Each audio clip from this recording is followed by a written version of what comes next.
ዛሬ በቦቴማድ ፎሶሊያ ነው የምንሰራው። አብረን እንስራ እስከ መጨረሻው እዩት። በመጀመሪያ ፎሶሊያውን ጫፍ ያለውን ቆርጬ አጥቤ ጣድኩት ለትንሽ ደቂቃ ለ5 ደቂቃ የሚሆን።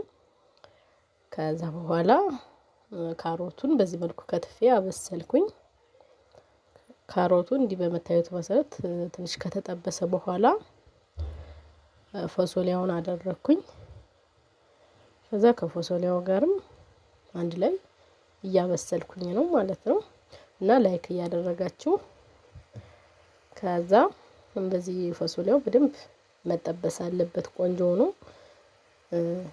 እንደዚህ በደንብ በመታየት ከተጠበሰ በኋላ ሽንኩርትና ዝንጅብል ቲማቲም አደረኩኝ አንድ ላይ ማለት ነው። ከዛ በኋላ አንድ ላይ አበሰልኩት እና ዩቲዩብ ከፍቻለሁ። ደግሞ ሰብስክራይብ አድርጉልኝ። ዩቲዩብ ባዮ ላይ ያለ። ከዛ እንደዚህ በደንብ ሆኖ ከሽንኩርቱ ጋር አንድ ላይ ብስል ካለ በኋላ እንደዚህ በመታየት መሰረት ቆንጆ ሆኖ ጨው አደረኩኝ። ከዛ በኋላ ቃሪያ አደረኩ። በጣም ነው የሚጣፍጠው። ሞክሩት።